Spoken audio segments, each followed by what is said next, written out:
सामने होंगे ए और बी, तो फंक्शन क्या होता है, ए और बी के बीच का रिलेशन होता है। फंक्शन क्या होता है, function is a relation from two set A and B. Function होता है इज अ रिलेशन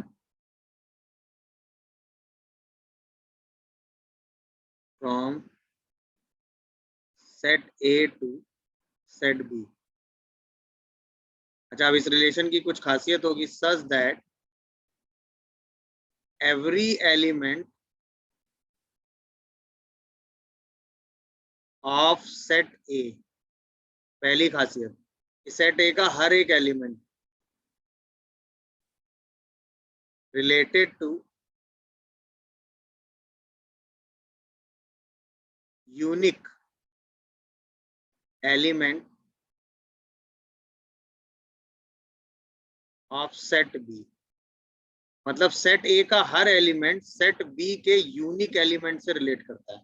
अब ये unique element of set B का मतलब ये होता है कि सेट बी में ऐसा, मतलब सेट बी में ऐसा एलिमेंट नहीं होना चाहिए जो साइमल्टेनियसली सेट ए के दो एलिमेंट से रिलेट कर जाए।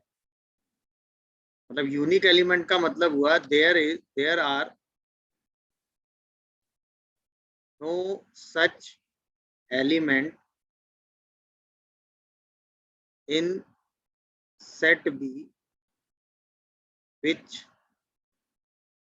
related to in set A which related to two or more than two element of set B। मतलब ये डेफिनेशन वाइज चीजें समझाई मैंने, समझ गए। तो दो चीजें हुई, पहली चीज क्या हुई बेटा, पहली चीज तो ये हुई कि सेट ए और बी के एलिमेंट आपस में रिलेट करते हैं। सेट ए और बी के एलिमेंट आपस में रिलेट करते हैं। आपस में रिलेट करने का मतलब ये हुआ कि अब इस पूरी कहानी को हम एक एग्जांपल की तरीके से समझते हैं। एग्जांपल हमने लिया, सेट ए में एलिमेंट है 1 2 3 4 और सेट बी में हमारे पास एलिमेंट है मान लो 2 3 4 5 6। ठीक है, तो हमने कहा कि भाई एक रिलेशन हमने बनाया जो सेट ए और बी के एलिमेंट को रिलेट करता है। ए में एलिमेंट थे 1 2 3 4, सही है, और यहाँ पर एलिमेंट थे 2 3 4 5 6। तो हमने एक रिलेशन लिखा कि 1/2 से रिलेट कर गया, 2/3 से, 3 जो है 4 से और 4 जो है 5 से। तो बेसिकली हमने एक फंक्शन आपके सामने लिखा है जिसमें एलिमेंट है 1 2 2 3 3 4 एंड 4 5। ये एक फंक्शन है, क्यों है, क्योंकि सेट ए का हर एक एलिमेंट 1 2 3 4 वो सेट बी के किसी ना किसी एलिमेंट से यूनिकली अटैच है। समझ गए। तो ये जो रिलेशन आपने लिखा है ये एक फंक्शनल रिलेशन है। अच्छा, अगर मैं इसी रिलेशन को ऐसे लिखता 1 2 3 4 और यहाँ पे लिखता 2 3 4 5 2 3 4 5 6 और मैंने कहा 1 रिलेट कर रहा है, 2 रिलेट कर रहा है और 3 रिलेट कर रहा है, 4 किसी से रिलेट ही नहीं कर रहा, तो ये रिलेशन फंक्शन नहीं है। क्योंकि 1 रिलेट कर रहा है, 2 रिलेट कर रहा है, 3 रिलेट कर रहा है, बट 4 जो एलिमेंट है वो किसी से रिलेट नहीं कर रहा है। और आपने लिखा है ना every element of set A related to, तो इसका मतलब सेट ए का हर एलिमेंट किसी ना किसी से रिलेट करना चाहिए। पहली कंडीशन तो ये है। तो अगर सेट ए का कोई एलिमेंट छूट गया तो वो रिलेशन फंक्शन नहीं बन सकता। वो रिलेशन हो सकता है मगर फंक्शन नहीं है। ये सर एक फंक्शन बार है। ये unique element of set B वाला नहीं समझा नहीं, दीजिए अभी फिर। अभी तो मैंने अभी एवरी एलिमेंट पे है, अब यूनिक एलिमेंट अब शुरू करेंगे। ये फंक्शन हो गया, ये फंक्शन नहीं हुआ, ये सिर्फ क्या रहा, रिलेशन। ये है नॉट फंक्शन बट रिलेशन। भाई रिलेशन तो रहेगा ही ना। अच्छा, आगे बढ़ते हैं। अब यूनिक एलिमेंट की कहानी ये है कि सपोज इसमें एलिमेंट है 1 2 3 4 और यहाँ पर एलिमेंट है 2 3 4 5 6। तो ऐसा नहीं हो सकता कि 1 साइमल्टेनियसली 2 और 3 दोनों से रिलेट कर जाए। लिखा है ना, there is no such element in set A which related to two or more than two element of set B। मतलब वो सेट बी के दो या दो से ज्यादा एलिमेंट से रिलेट कर जाए, ऐसा कभी नहीं होगा। यूनिकनेस का मतलब हुआ कि इसका एक एलिमेंट इसके सिर्फ एक एलिमेंट से ही अटैच हो, वो साइमल्टेनियसली दूसरे एलिमेंट से अटैच नहीं हो सकता। यूनिकनेस का मतलब समझ में आया? Yes sir. Yes. मतलब 1 पे अगर हम वैल्यू देखें तो 2 मिले, 1 पे साइमल्टेनियसली 3 वैल्यू नहीं मिल सकती। मेरी बात क्लियर हो रही है कि नहीं बताओ? सर हाँ, तो जैसे अगर 1 पे 3 और 2 पे 3 है, ये पॉसिबल है? 1 पे 3 है और 2 पे भी 3 है? हाँ, रिवर्स पॉसिबल। अभी वही रिवर्स वाला केस लेंगे। अच्छा, 2 जो है वो 4 से रिलेट कर गया, ये 3 से रिलेट कर गया, ये इससे रिलेट कर गया। तो अब जब आप ये फंक्शन वाला रिलेशन लिखते हैं तो लिखते हैं 1,2 1,3 2,4 3,5 एंड 4,6। तो अब इस ये जो है रिलेशन फंक्शन नहीं है because of these two element. ये क्या है? नॉट फंक्शन है, क्योंकि एलिमेंट तो सारे अटैच कर रहे हैं। मतलब every element of set A is related to set B, but simultaneously set A का एक एलिमेंट सेट बी के दो एलिमेंट से रिलेट कर गया ना। अरे हाँ या ना? Yes, sir. ये Yes. फंक्शन नहीं है because of these two element. कितने लोगों को ये कहानी समझ में आई बताओ? सर हाँ बोलो। सर नहीं समझे। सर आपने फंक्शन बताया वो तो समझ में आएगा, लेकिन सर रिलेशन क्या होता है वो बता दीजिए। रिलेशन मतलब नॉर्मल एलिमेंट को आपस में रिलेट कर देना। जैसे 1 को 2 से रिलेट कर दिया, 2 को 3 से, 3 को 4 से, तो रिलेशन ए कार्टेशियन बी का सबसेट। ए कार्टेशियन बी समझते हो? वो भी नहीं पढ़ा है, कोई बात नहीं, तुम अभी दिमाग में No, लगाओ। sir. रिलेशन का मतलब होता है सेट ए के किसी एक एलिमेंट को लो और उसको सेट बी के किसी एक एलिमेंट से रिलेट कर दो। जैसे मान लो ये एलिमेंट 1 लिया, इसको 1 2 से रिलेट कर दिया, 1 को 3 से, 1 को 4 से, 1 को 5 से, तो ये एक रिलेशन हो गया। अब उस रिलेशन में मतलब इसके 1 2 3 4 एलिमेंट 2 3 4 5 6 से रिलेट कर दो कैसे भी। अब रिलेट तो कर ही सकते हो ना, 1 को पहले सबसे रिलेट करो, 2 को सबसे रिलेट करो, 3 को सबसे रिलेट करो, 4 को सबसे रिलेट करो, समझ रहे हो? अब उस रिलेशन का एक स्पेसिफिक फॉर्म दो, इसमें सेट ए के सारे एलिमेंट रिलेट तो हो बट वो यूनिकली रिलेट हो। यूनिकली का मतलब सेट ए का कोई एलिमेंट साइमल्टेनियसली सेट बी के दो या दो से ज्यादा एलिमेंट से रिलेट ना करे। सर हाँ, सर जैसे मतलब फंक्शन में सर सेट ए का कोई एलिमेंट छूट जाए तो सर नहीं चलेगा, लेकिन सेट नहीं बी का कोई चलेगा। एलिमेंट छूट जाए तो चल जाएगा। चलेगा चलेगा चलेगा, अच्छा सर समझ क्योंकि गया। लिखा है ना every element of set A is हाँ sir. Uniquely related to set B. तो सेट ए का हर एक एलिमेंट इन्वॉल्व होना चाहिए, ऐसा नहीं लिखा कि सेट बी का हर एक एलिमेंट इन्वॉल्व होना चाहिए ना। दूसरा सेट Sir. बी में कंडीशन है वो यूनिकली का मतलब क्या हुआ कि सेट ए का हर एक एलिमेंट सेट बी से यूनिकली अटैच होना चाहिए। मतलब सेट ए में कोई ऐसा एलिमेंट नहीं होना चाहिए जो साइमल्टेनियसली सेट बी के दो या दो से ज्यादा एलिमेंट से रिलेट कर जाए। बट इसका रिवर्स पॉसिबल है बेटा। रिवर्स मतलब जैसे ये 4 एलिमेंट्स यहाँ पर हैं और ये एलिमेंट है 2 3 4 5 6, तो ऐसा हो सकता है कि 1 2 से रिलेट करे, 2 भी 2 से रिलेट कर जाए, 3 3 से रिलेट करे, 4 4 से रिलेट करे। तो ये फंक्शन है 1,2 है, 2,2 है, 3,3 है एंड 4,4 है। मतलब ऐसा हो सकता है कि सेट ए के दो या दो से ज्यादा एलिमेंट सेट बी के किसी एक ही एलिमेंट से अटैच हो जाए। दिस इज पॉसिबल, समझ गया बट सर। रिवर्स पॉसिबल नहीं है। अब ये है फंक्शन। अरे हाँ या ना?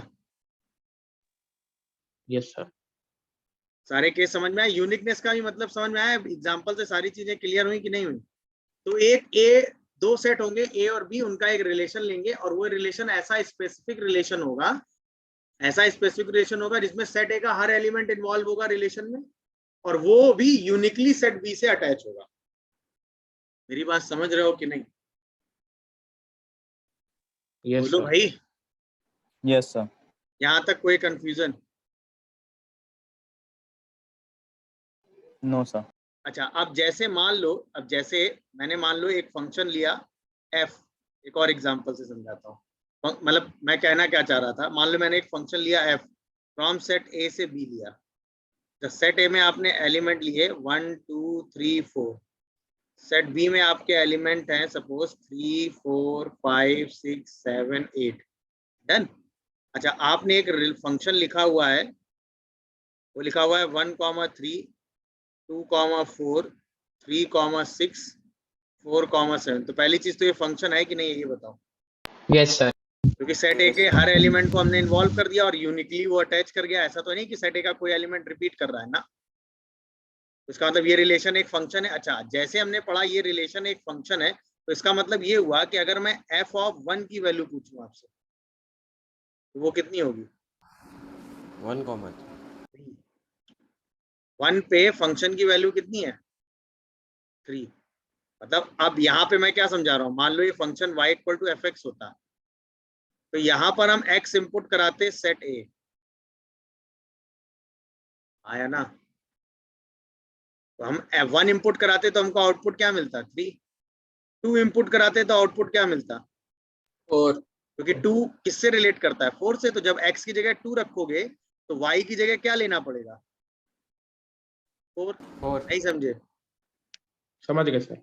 जब 3 इंपुट कराओगे तो वैल्यू क्या आएगी? 6। 4 इंपुट कराओगे तो वैल्यू क्या आएगी? 7। समझ रहे हो कि नहीं? Yes sir. अच्छा, तो इसका मतलब जो x की वैल्यू हम इंपुट करा रहे हैं वो हम सब कहां से ले रहे हैं? सेट ए। सेट ए। और जो y की वैल्यू हम कैलकुलेट कर रहे हैं वो सब वैल्यू कहां पे है? Set B. तो क्या वो पूरा पूरा सेट भी है? हो भी सकता है और तो अब यहाँ पर दो चीजें हमें पता चलती हैं। पहला, अगर हमने एक फंक्शन लिया a से b में, सपोज वो फंक्शन है y equal to F X, तो जो हम इंपुट कराते हैं x हमारा इंपुट हुआ कि नहीं, उसे हम कहते हैं सेट a। इसी को हम आगे नाम देते हैं डोमेन। याद आया? इसी को हम क्या नाम देते हैं? Domain of function. याद है मैंने आपको लॉग वाले क्वेश्चन में लास्ट क्लास में कुछ डोमेन जैसा वर्ड यूज किया था, याद आया? Domain yes sir, possible value of x. Possible value of x satisfying the log function. याद आया कि नहीं? Yes sir. Yes sir. Yes sir. Possible values of x जो कि एफ को सेटिस्फाई करती है, तो वो सारी की सारी वैल्यू क्या होंगी?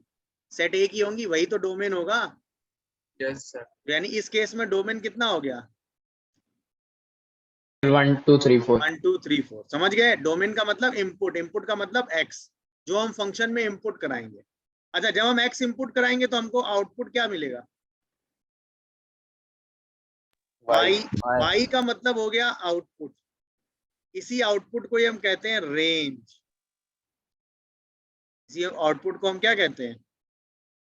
Range of function. तो रेंज हम कैसे कैलकुलेट करेंगे? By using input. तो इसका मतलब रेंज का मतलब क्या हो गया? Values of Y by using values of X. भाई हम एक्स की वैल्यू बार बार यूज करेंगे और उनको यूज करके हम किसकी वैल्यू कैलकुलेट करेंगे? बताओ। वाई की। जैसे हमने यहाँ पर एक्स 1 2 3 4 यूज किया और वाई हमें 3 4 6 7 मिला कि नहीं? यस ये सर। 3 4 6 7 हमारा क्या हो गया? वाई। रेंज। ये हमारा क्या हो गया भाई? रेंज। रेंज का मतलब हमें किसकी वैल्यू निकालनी है? वाई। डोमेन का मतलब हमें किस पे कमेंट करना है? X. अब समझ गए भाई? जब हमें किसी क्वेश्चन में रेंज निकालना हो तो क्या करेंगे, जब हमें किसी क्वेश्चन में डोमेन निकालना हो तो हम क्या करेंगे? हाँ या ना? अब आपके दिमाग में तुरंत आया होगा फिर ये बी क्या है भाई? ये होता है कोडोमेन। सेट बी को हम क्या नाम देते हैं? कोडोमेन। अच्छा, आप कॉमन सेंस से सोच के बताओ, रेंज जो भी आ रही होगी वो सब आ तो सेट बी में ही रही होगी ना? Yes sir. ऐसा तो है नहीं कि रेंज में कोई ऐसा एलिमेंट मिल जाए जो सेट बी में ना हो। ऐसा पॉसिबल है क्या? No sir. नो तो सर। इसका मतलब हमें कह सकते हैं कि जो रेंज ऑफ फंक्शन है वो हमेशा सबसेट होता है कोडोमेन का। इस बात से कितने लोग एग्री करते हैं? भाई इसके रेंज का हर एक एलिमेंट कहाँ होगा बताओ? कोडोमेन। इसका मतलब रेंज पूरी पूरी किसकी सबसेट होगी? कोडोमेन की। वो बराबर भी हो सकती है बट सबसेट तो गारंटीड होगी। तो अब हमें किसी भी फंक्शन में अगर आपसे पूछा जाए उसकी डोमेन बताओ, तो मतलब आपको एक्स यानी इनपुट पे कमेंट करना है। रेंज पूछा जाए तो वाई बताना। समझ गए कि नहीं? अब जैसे मैं इस क्वेश्चन की बात करता, इस क्वेश्चन में मैं आपसे पूछता कि डोमेन क्या है इसकी, वो तो सेट ए हमेशा होता ही है। रेंज इसकी क्या है? 3 4 6 7। अब क्या ये जो कोडोमेन क्या है? 3 4 5 6 7 8 3 5 6 7 4 8 5 6 7 8 set B is codomain, set A is domain and set A की वैल्यू को यूज करने के बाद जो रिलेशन में वैल्यूज मिली वो हो गई रेंज। क्या ये बात आपको डोमेन और रेंज कोडोमेन सबकी समझ में आ गई? बताओ भाई। Yes sir. Yes sir. अब आपसे डोमेन किसी क्वेश्चन में मैं पूछूंगा या लिखूंगा तो इसका मतलब मैं वो एक्स लिखूंगा जो उस फंक्शन को क्या कर रहे होंगे, सेटिस्फाई। रेंज मैं बोलूंगा तो वो लिखूंगा जो उस एक्स को क्या कर रहे होंगे, मतलब उस एक्स को यूज करते हुए जो वाई मिल रहे होंगे वो क्या होंगे, रेंज। और कोडोमेन मतलब सेट बी, जिनसे फंक्शन का रिलेशन बन रहा होगा। क्या ये बात सबको समझ में आ गई? बताओ। गुड। कितना Yes, लिखना sir. है ये बताओ, अभी तक कुछ लिखा है कि नहीं? Yes sir. से काट सर 4 आ रहा है जो ए में नहीं है। बिकॉज 1/3 4,5 जो है वो एलिमेंट जो है कहाँ नहीं लाई करेगा, ए कार्टेशियन बी में, मतलब वो ए और बी में लाई नहीं करेगा। बिकॉज ऐसा समझ लो कि जो एलिमेंट 4 है वो लाई नहीं करता कहाँ पे, सेट ए में। चलो आगे बताओ, ये फंक्शन क्यों नहीं है, सी वाला फंक्शन सर क्यों नहीं है? क्योंकि 3 रिपीट हो because, गया सर। three दो बार। यूनिक एलिमेंट ऑफ बी होना हाँ, चाहिए। क्योंकि तो 3,5 जो है वो 3, है रिलेशन 3 में एंड 3,3 भी रिलेशन 3 में, इसलिए फंक्शन नहीं है। गुड। और ये फंक्शन क्यों नहीं है? क्योंकि इसमें सर 6 6 जो वैल्यू है नहीं वो आ गई। है नहीं। क्योंकि जो Set B में। 2,6 है वो लाई नहीं करता ए कार्टेशियन बी में। क्यों लाई नहीं करता? क्योंकि 6 जो है वो लाई नहीं करता कहाँ पे, सेट बी। बी में। भाई पहली बात, फंक्शन होने के लिए रिलेशन होना चाहिए, तो ये तो रिलेशन ही नहीं है ना। क्यों? रिलेशन ए से बी के बीच में होगा तो ए के एलिमेंट बी से रिलेट होंगे। अब भाई जब 6 जो एलिमेंट है वो बी में है ही नहीं, तो इसका कोई एलिमेंट 6 से रिलेट हो कैसे जाएगा? सेम लॉजिक है 4,5। अब फिर सारे एलिमेंट इन्वॉल्व होने चाहिए, इस केस में एक एलिमेंट ही छूट रहा है। अरे हाँ या ना? Yes sir. गुड, समझ गया। मतलब अभी बात आप आराम से जज कर सकते हैं कि कब कौन सा रिलेशन लिखा फंक्शन होगा, कब कौन सा रिलेशन फंक्शन नहीं। गुड। सर हाँ पूछो। सर कार्टेशियन जो आप बता रहे थे ए क्रॉस बी, वो नहीं समझ में आया। कार्टेशियन का मतलब ए को, ए के एलिमेंट को बी से रिलेट करना। जैसे 1 को रिलेट करो तो 1,2 1,3 1,4 1,5, 2 को रिलेट करो 2,2 2,3 2, वो पूरा मिला के कार्टेशियन। Okay sir. अब ऐसे कितने एलिमेंट लिखोगे? इसके 3 एलिमेंट, इसके 4, टोटल 12 एलिमेंट आ जाएंगे ना यस भाई। सर। 1 के लिए 4, 2 के लिए 4, 3 के लिए भी 4, तो टोटल 12 एलिमेंट हो गए ना। वो पूरा Yes, एक sir. कार्टेशियन भी हो। अब उसमें कभी 4,5 आएगा सोचो, नो सर। क्योंकि 4 यहाँ है ही नहीं, तो 4 कभी 5 से रिलेट कर ही नहीं नहीं सकता। जब वो कार्टेशियन में ही नहीं है तो इसका मतलब वो रिलेशन में ही नहीं है, तो वो ए से बी के, भाई हमें फंक्शन में क्या करना है, ए और बी के एलिमेंट को रिलेट करना है। तो जो एलिमेंट ए में ही नहीं है तो वो बी के किसी एलिमेंट से रिलेट कैसे हो सकता है? पॉसिबल नहीं है ना। चलो Yes, समझ sir. गए ना? मतलब ये मैंने रीजन लिखा है एक्चुअली क्या होता है। Done. Yes sir.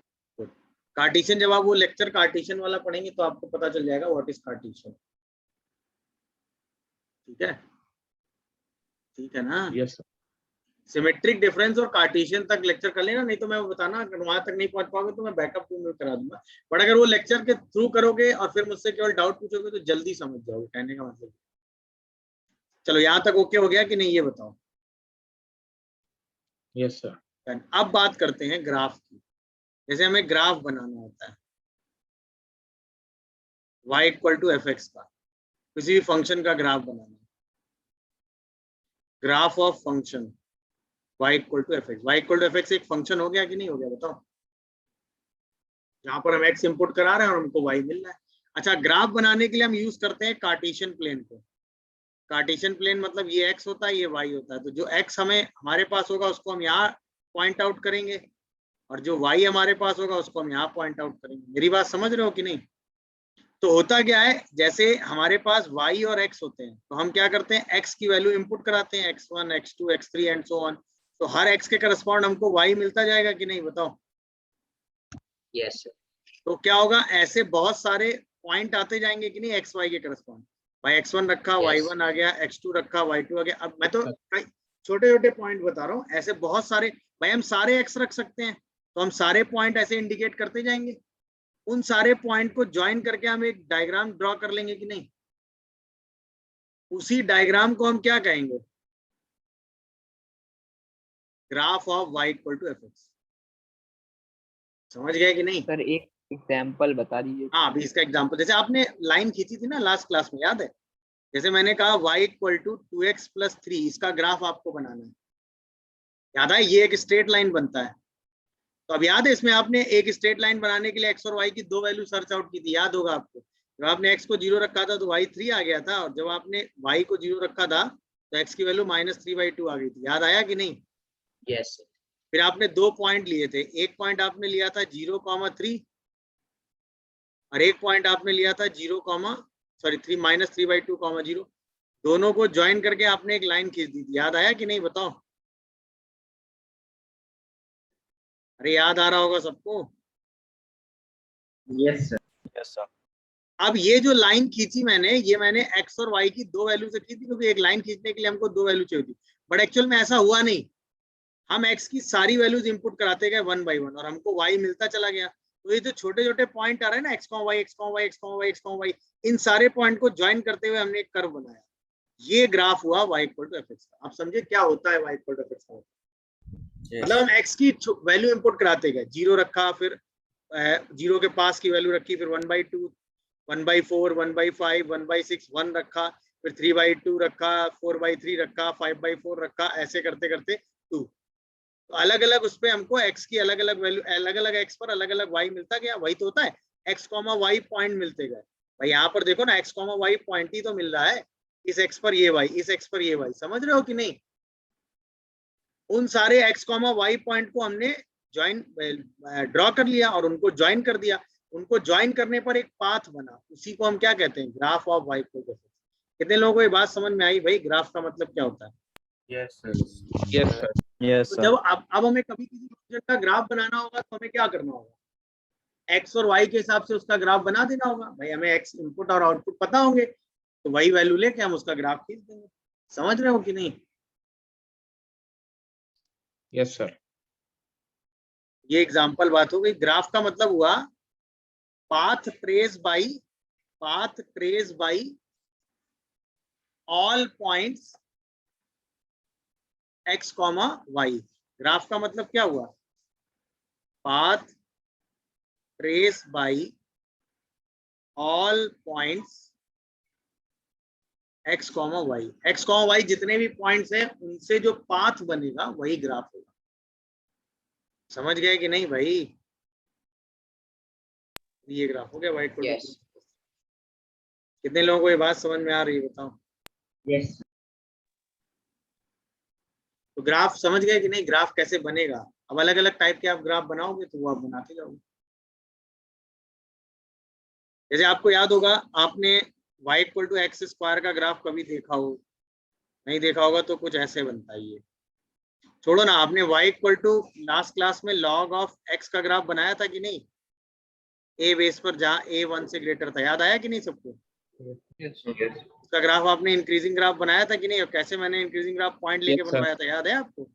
Yes sir. तो अलग अलग पॉइंट लेके आपने कुछ ऐसा इंक्रीजिंग ग्राफ बनाया, तो वो ऐसे ही तो बनता है। अलग अलग पॉइंट पे आपको अलग अलग वैल्यू मिलती जाती है। कितने लोगों को ये बात समझ में आ रही है? Yes sir. Yes sir. मतलब ग्राफ हो गया एक्स और वाई के हिसाब से। सही है।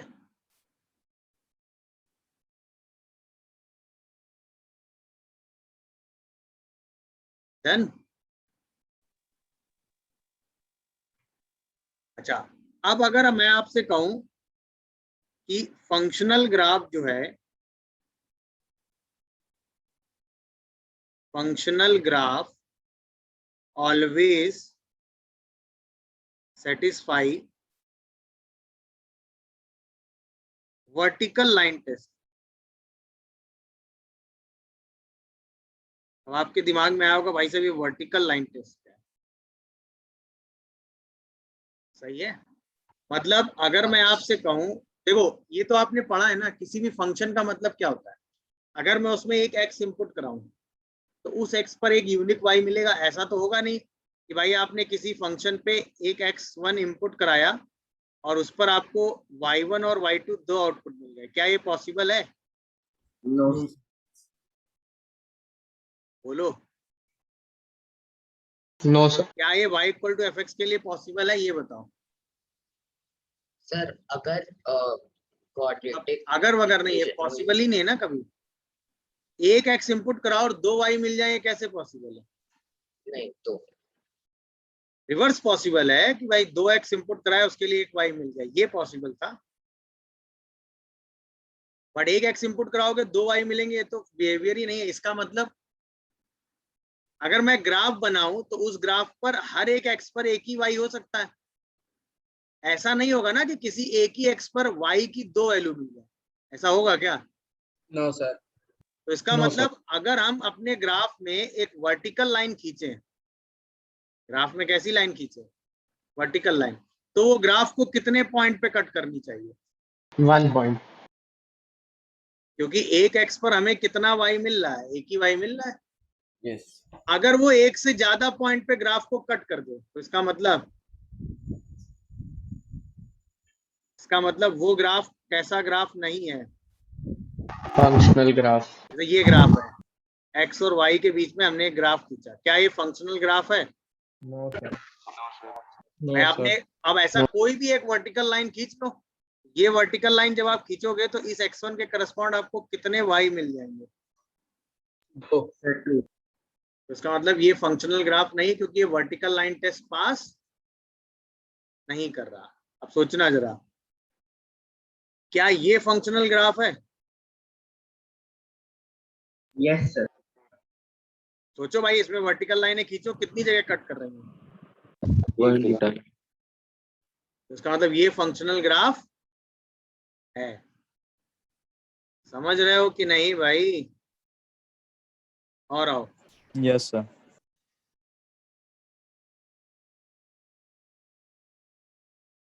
ये फंक्शनल ग्राफ है। Yes Yes, sir. Yes sir. इस लाइन नहीं, इस लाइन को सीधा ही बना लेते हैं। Yes, sir. क्या ये फंक्शनल ग्राफ है? Yes sir. Yes sir. नहीं है भाई। और सर वो लाइन है। यस भाई जब आप ये वाली line है तो- वर्टिकल लाइन खींचोगे तो ये सारे पॉइंट एक साथ नहीं कवर कर लेगा। इस x पर y की बहुत सारी वैल्यू नहीं मिल रही है। सोचो ना, ये वाली वर्टिकल लाइन क्या कर रही है? सबको कवर नहीं कर ले रही है, बताओ। Yes sir. ये फंक्शनल ग्राफ नहीं है, ये फंक्शनल ग्राफ नहीं है, ये फंक्शनल ग्राफ। ये होता है vertical line test. Vertical line test का मतलब आप एक वर्टिकल लाइन खींचो तो वो ग्राफ को कितनी जगह कट करनी चाहिए? एक ही जगह। मतलब every vertical line cuts the graph at unique point. मतलब there is no vertical line which cuts the graph at 2 or more than 2 point. Vertical line test का मतलब क्या हुआ? वर्टिकल लाइन टेस्ट का मतलब क्या हुआ? There are no such vertical line क्योंकि क्या करती हो? Cuts the graph At 2 point. 2 or more than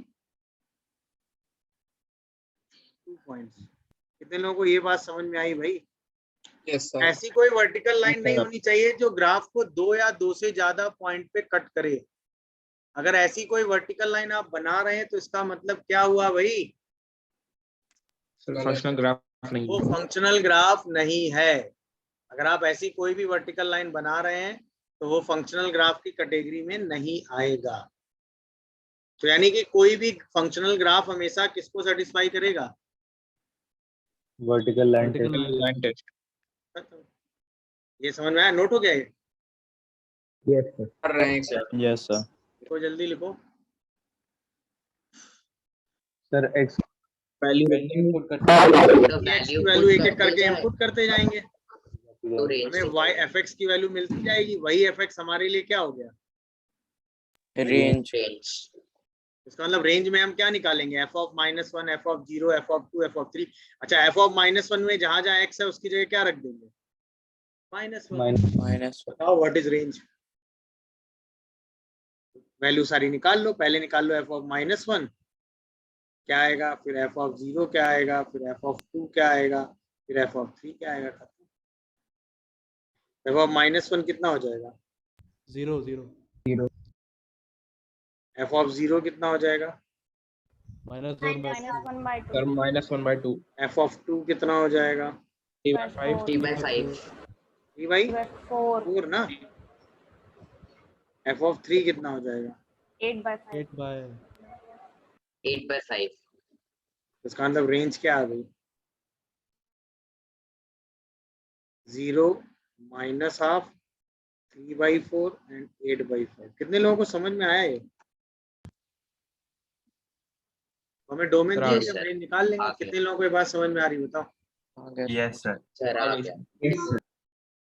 तो आपको डोमेन दी जाएगी, आप आराम से वैल्यू निकाल के आंसर लिख देंगे, इसमें तो अब कोई दिक्कत होगी नहीं। चलिए अब जैसे मैं यहीं पे आपसे क्वेश्चन फ्रेम करूं कि f(x) is equal to 2x + 1 upon x² - 1। Find f of 1 + f of 2 upon f of -1 plus नहीं, f ऑफ 1 भी नहीं, एक काम करो यहाँ पे प्लस करो, f of -1 plus f of 3। बताओ क्या आएगा। सर आसान है? पिछला वाला फिर से समझा दीजिए सर, डिस्कनेक्ट हो गए थे। कुछ नहीं बेटा, रेंज का मतलब होता है वैल्यूज ऑफ y।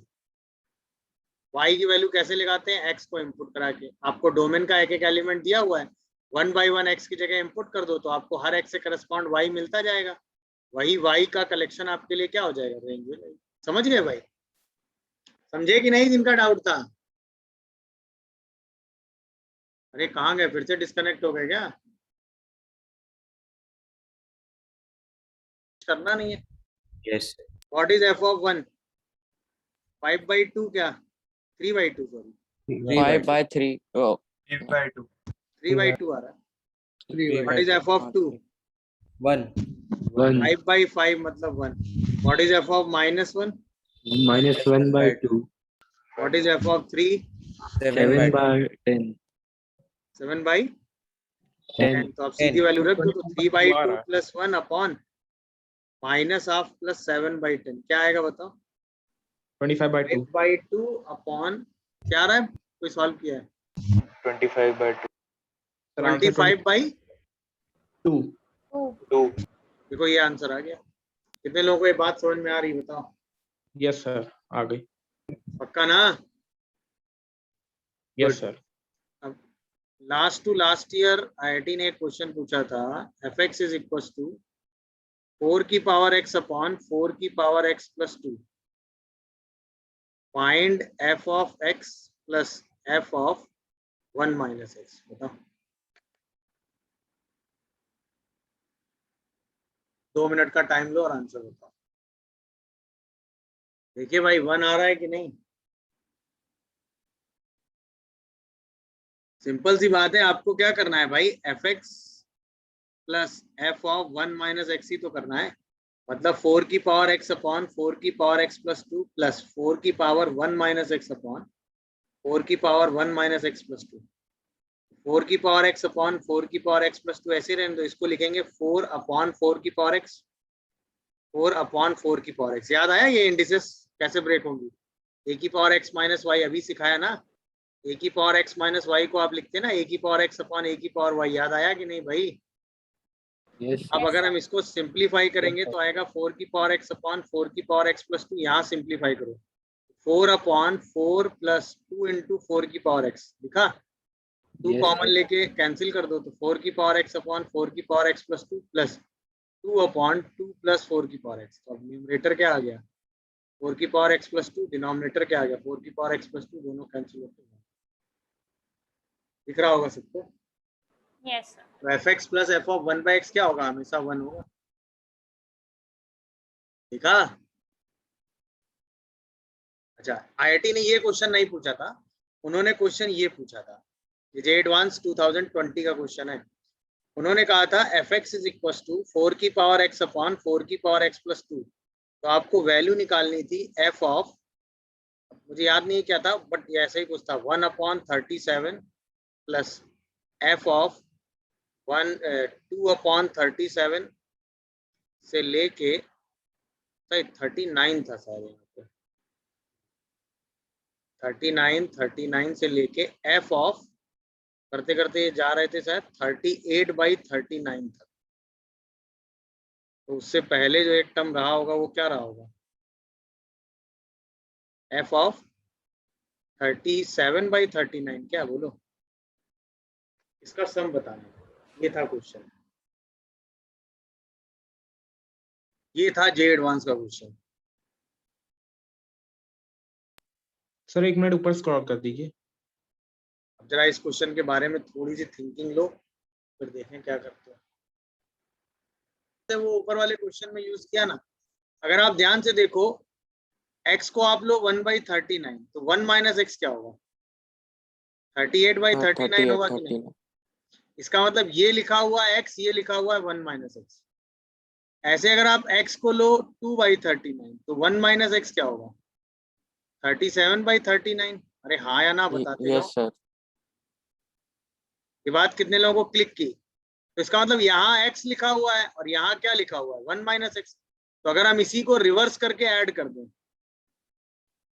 बोलो भाई, 1/39, 2/39, 3/39 से लेके सारे टर्म क्या लिखे हुए हैं, F of 37/39 and F of 38/39। इसी को रिवर्स में ऐड कर दो, F of 38/39, F of 37/39, F of 36/39 and so on, F of 2/39 and F of 1/39। अब सोचो ये क्या है, एफ एक्स, ये क्या है, एफ ऑफ 1 माइनस एक्स, ये एफ एक्स है, ये क्या है, एफ ऑफ 1 माइनस एक्स, ये एफ एक्स है, ये क्या है, एफ ऑफ 1। तो हर बार एफ एक्स और एफ ऑफ 1 माइनस एक्स का सम कितना है, बोलो। 1 ये तो अभी हमने ऊपर वाले क्वेश्चन में प्रूफ किया है ना, कि यस एफ सर एक्स और एफ ऑफ 1 माइनस एक्स का सम हमेशा कितना आता है, 1। अब जैसे ही आप दोनों को ऐड करोगे तो कितनी बार 1 आएगा बताओ, ये तो 2s हो जाएगा। और यहाँ पे देखो 1 1 1 1 1 कितनी बार, 1 2 3 से लेके कहाँ तक, 38। तो 38 टाइम्स 1 आ जाएगा, तो s की वैल्यू कितनी आ जाएगी, 90। नहीं समझे कहानी क्या हुई बताओ। समझ गए सर। मतलब हमने इसी रिलेशन का यूज किया। अच्छा ये रिलेशन हमको क्यों क्लिक किया कि यही रिलेशन हमें चाहिए, क्योंकि जब हम ये भाई इतनी सारी वैल्यूज तो रख के हम सॉल्व कर नहीं पाएंगे, पॉसिबल नहीं ना हमारे लिए। तो हम क्या करेंगे, अगर हमने वैल्यूज को ध्यान से ऑब्जर्व किया तो हमने देखा कि इधर से x चल रहा है और इधर से 1 माइनस एक्स आ रहा है। तो इसका मतलब अगर हम किसी तरीके से एफ एक्स और एफ ऑफ 1 माइनस एक्स को ऐड कर दें और इसका कोई रिलेशन आ जाए तो हम बाकी काम कर सकते हैं। तो बस हमने एफ एक्स और एफ ऑफ 1 माइनस एक्स को रिलेट किया और वहां से क्वेश्चन सॉल्व कर लिया। हाँ, 2 क्वेश्चन एक ही साथ पूछ लिए उन्होंने। That's it. Values of x उसका डोमेन है। मतलब वैल्यूज ऑफ एक्स ना, जो फंक्शन को क्या Yes, कर sir. रही है, सेटिस्फाई आया ऑल ना। पॉसिबल। Yes sir. चलो अब मान लो हमारे पास y equal to F X f1 x एक फंक्शन है, sorry y equal to F X एक फंक्शन है और y equal to G X एक फंक्शन है। ठीक, इसकी जो डोमेन है वो है D1, मतलब एक सेट है D1। इसकी जो डोमेन है वो है D2, यानी कि D1 में वो सारे x हैं जो किसको सेटिस्फाई कर रहे हैं, वाई एफ एक्स को। D2 में वो सारे x हैं जो किसको सेटिस्फाई कर रहे हैं, जी एक्स। ये बात ओके है। अच्छा अब हमने आपसे सवाल किया domain of F X plus G X या F X minus G X या F X into G X, मतलब फंक्शंस को कंबाइन कर दिया, तो इनकी डोमेन क्या होगी। अच्छा डोमेन का मतलब होता है ऐसे x जो एफ एक्स और जी एक्स दोनों को सेटिस्फाई करें। मतलब ऐसे x चाहिए जो D1 में भी हो और कहाँ हो, D2। भाई मान लो कोई x जो एफ एक्स को तो सेटिस्फाई कर रहा है बट जीएक्स को सेटिस्फाई नहीं कर रहा है, तो क्या वो एफ एक्स प्लस जीएक्स को सेटिस्फाई करेगा? सोचो। No sir. तो इसका मतलब हमें ऐसे एक्स चाहिए जो D1 सेट में भी हो और D2 में भी हो। इसका मतलब दोनों सेट में जो एक्स होगा वो कहाँ होगा? इंटरसेक्शन का मतलब यही तो होता है, यस सर। दोनों सेट के कॉमन एलिमेंट। इसका मतलब हम क्या Yes, करेंगे? एफ एक्स की डोमेन निकालेंगे, जीएक्स की डोमेन निकालेंगे और दोनों का क्या ले लेंगे? इंटरसेक्शन। इसका मतलब अगर हमें कई सारे फंक्शन ऐड, सब्ट्रैक्ट और मल्टीप्लाई करके दिए जाएं तो उनकी डोमेन क्या होती है? दोनों फंक्शन की, हर फंक्शन की अलग अलग डोमेन और उसका इंटरसेक्शन। ये कब होगा? एडिशन में, सब्ट्रैक्शन में और मल्टीप्लिकेशन। अच्छा, डिवीजन में क्या डिफरेंस होगा? डिवीजन में भी हमें D1 इंटरसेक्शन D2 ही लेना होगा, बट उसमें से वो एक्स हटा देने होंगे जहां पर डिनोमिनेटर क्या हो रहा होगा? 0। क्योंकि डिनोमिनेटर कभी क्या नहीं हो सकता? 0। मतलब अब कई सारे फंक्शन आपके सामने हो, एडिशन, सब्ट्रैक्शन, मल्टीप्लिकेशन और डिवीजन में, तो हमें सिंपल काम क्या करना है? सबकी अलग अलग डोमेन निकालनी है, हाँ या ना? सबकी Yes, अलग अलग sir. क्या निकालनी है? डोमेन निकालनी है, और फिर उसका क्या ले लेना है? इंटरसेक्शन। क्यों? क्योंकि हमें कॉमन डोमेन चाहिए। अगर डिवीजन का केस है तो भी हमें इंटरसेक्शन लेना है, बट उस इंटरसेक्शन में वो एक्स भी हटा देने हैं जहां पर डिनोमिनेटर की वैल्यू किसके बराबर हो रही है? 0। 0। ये कॉम्बिनेशन का कॉन्सेप्ट है जो हम आगे कभी डोमेन निकालने में यूज करेंगे। ये बात सबको समझ में आ गई होगी, कोई कंफ्यूजन हो तो बोलो। कोई कंफ्यूजन आ रहा हो तो सर एक बार ये डिवीजन वाला फिर से समझा दीजिए। डिवीजन में कुछ नहीं बेटा, इसकी डोमेन भी लेंगे, इसकी डोमेन भी लेंगे, दोनों का इंटरसेक्शन, बट डिनोमिनेटर कभी 0 नहीं हो सकता। तो जहां जहां जिस एक्स पर डिनोमिनेटर 0 हो रहा होगा वो आप हटा देंगे। ओके ठीक है, समझ गए कि नहीं अब सब लोग? सर एक बार फिर समझा दिए। क्या बता ना? सर यही बॉक्स। क्या बॉक्स में क्या चीज बेटा? मतलब कोई भी फंक्शन आपने लिखा वो इस फॉर्मेट में अगर लिखा हुआ है तो वो पॉलिनोमियल फंक्शन है। डन। अच्छा, इंपॉर्टेंट sir. बात, किसी भी पॉलिनोमियल फंक्शन की डोमेन क्या होती है? All real.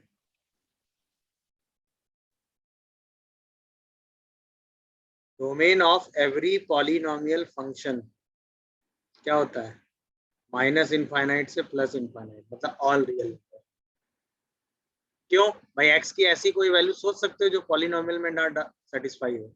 सोचो, नहीं है ना? सारा एक्स इसमें रख सकते हैं, सारे रियल नंबर। समझ रहे हो कि नहीं भाई ये बात?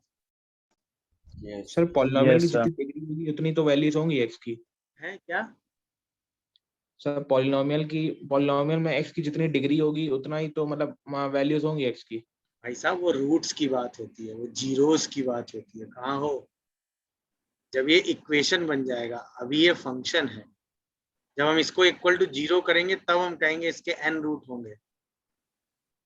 हाँ सर समझ गए।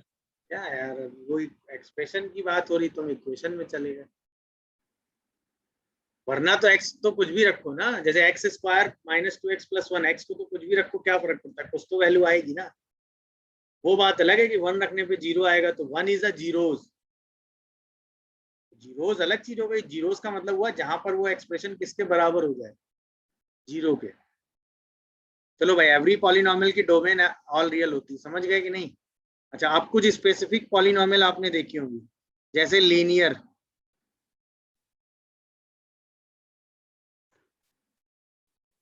दिखा है कि नहीं linear polynomial? Yes sir.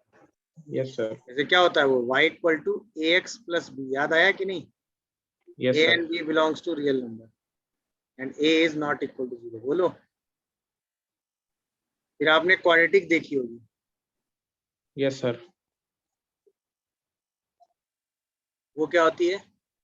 y equal to ax square plus bx plus c, यहाँ पे a b c सब रियल नंबर होते हैं और a 0 नहीं होता क्योंकि उसकी डिग्री कितनी होती है? 2। अच्छा, फिर आपने क्यूबिक पॉलिनोमियल भी देखी होगी। याद आ रहा है सबको कि नहीं? जब आपने वर्ड Yes, सुने sir. होंगे, y equal to ax cube plus bx square plus cx plus d, जहाँ पे a b c d सब क्या होते हैं? रियल रियल नंबर, और a is not equal to 0, तो इसकी डिग्री कितनी हो जाती है? 3। समझ रहे हो कि नहीं? Yes sir. अच्छा, फिर इसी में अगर मैं कांस्टेंट पॉलिनोमियल बोलूं,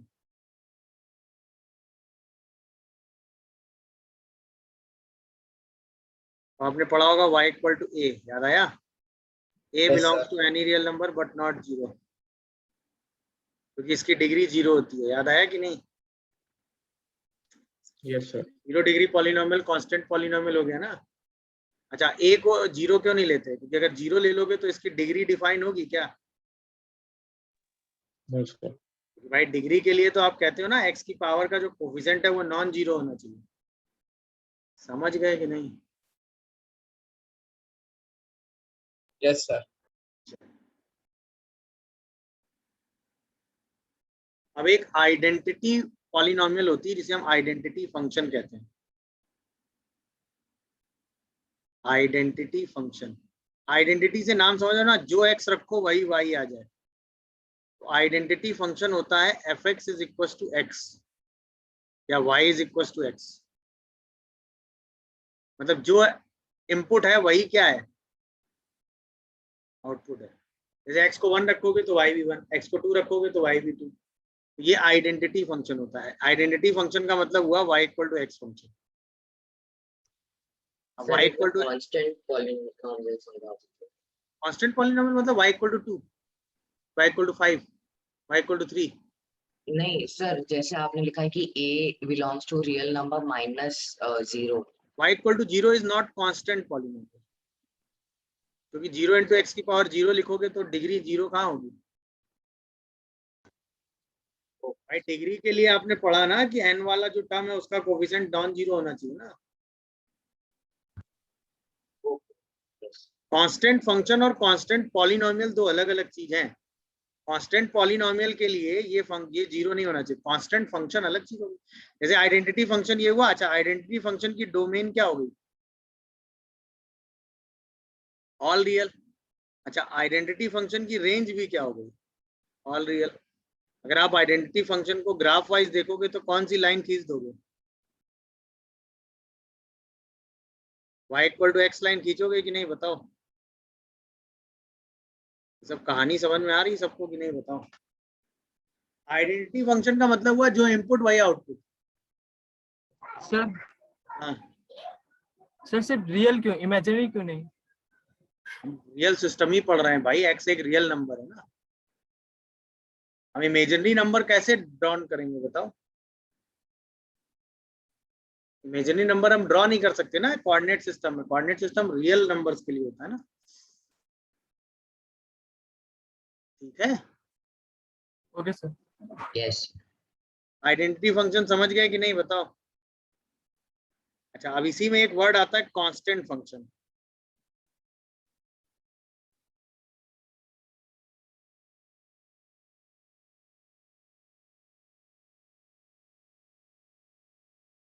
तो कांस्टेंट फंक्शन हमारे लिए क्या हो गया? अभी मैंने बताया ना, f(x) is equal to a।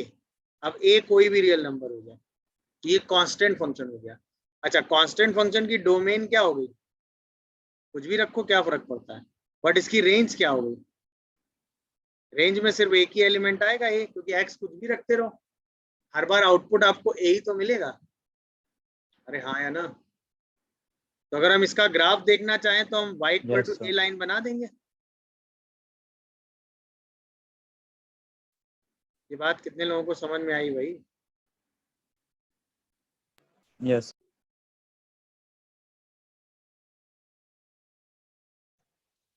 Sir ये नहीं आएगी। क्या नहीं समझे इसमें? बताओ ना। सर इसमें की मतलब जब नहीं, gx की डोमेन वो तो ऑल रियल ही होगी ना। यस। अगर सेपरेट gx की डोमेन पूछो तो ऑल रियल होगी, बिकॉज इट्स अ पॉलिनोमियल ना। तो रैशनल फंक्शन क्या हुआ? दो पॉलिनोमियल का रेशियो हो गया रैशनल फंक्शन। ठीक है, अब अगर मैं किसी रैशनल फंक्शन की डोमेन निकालूं तो डोमेन कैसे निकालोगे? बोलो। Domain of f(x) upon gx कैसे निकालोगे? ऑल रियल होगी बट उसमें से वो एक्स हटा दोगे जहां पर जी एक्स क्या हो रहा होगा, जीरो। बस खत्म। क्यों? क्योंकि ये भी क्या है, पॉलिनोमियल, ये भी क्या है, पॉलिनोमियल। तो इन दोनों का, इसकी डोमेन आर, इसकी डोमेन आर, तो आर और आर का इंटरसेक्शन भी आर। नहीं समझे? इसकी डोमेन भी आर, इसकी डोमेन भी आर, दोनों का इंटरसेक्शन आर, बट उसमें वो एक्स हटेंगे ना जहां पर जी एक्स 0 आ रहा है। ये कॉन्सेप्ट समझे कि नहीं, बताओ? अभी ऊपर समझाया था ना, एफ एक्स की डोमेन, जी एक्स की डोमेन, दोनों की डोमेन का इंटरसेक्शन। अच्छा, एफ एक्स और जी एक्स दोनों क्या है, पॉलिनोमियल, तो दोनों की डोमेन क्या होगी, रियल नंबर, तो इसका इंटरसेक्शन भी रियल नंबर होगा ना। Yes sir. तो इसमें से वो एक्स हटा दोगे, डन। अब जैसे मैं आपसे क्वेश्चन करूं, फाइंड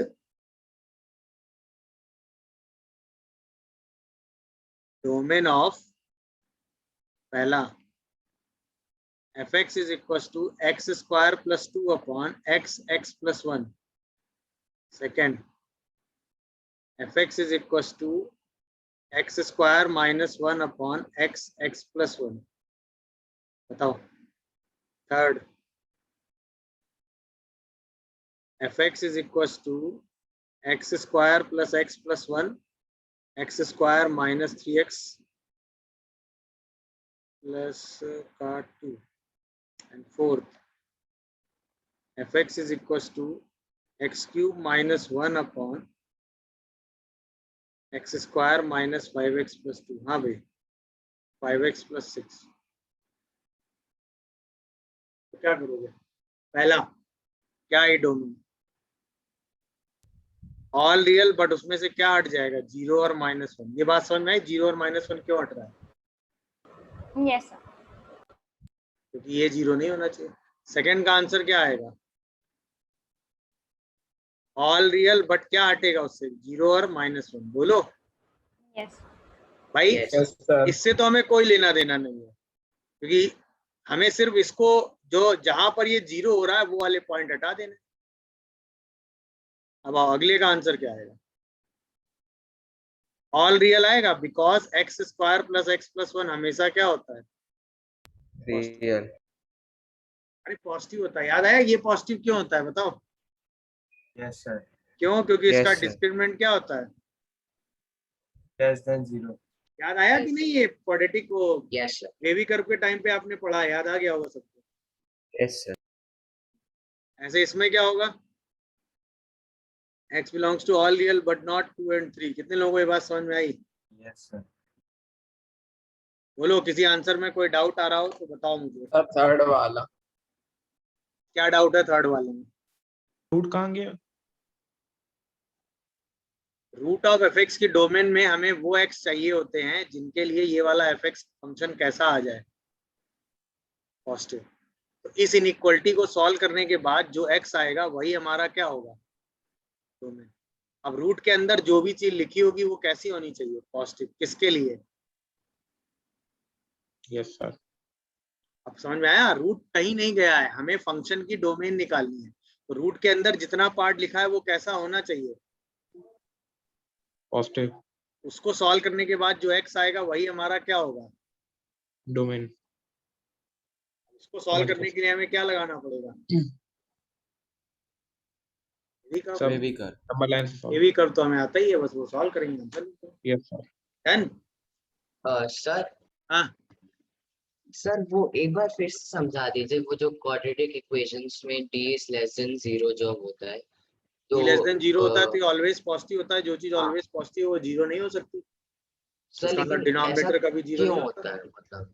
अरे क्यों? जब क्वाड्रेटिक पढ़ोगे तब समझोगे ना, क्योंकि एक्स कुछ भी रखो इसकी वैल्यू हमेशा पॉजिटिव आएगी। डिस्क्रिमिनेंट 0 होने का मतलब होता है कि उसका कोई रियल रूट नहीं आएगा। रियल रूट नहीं आएगा मतलब वो एक्स एक्सिस को कभी कट नहीं करेगा। अब वो जब क्वाड्रेटिक पढ़ोगे तब बताएंगे, अभी काहे परेशान होगा। ठीक है, यस। चलो अब रूट के बारे में डोमेन निकाल लेंगे ना, जल्दी से अब इसका आंसर बताइए। Find domain of F x is equal to root under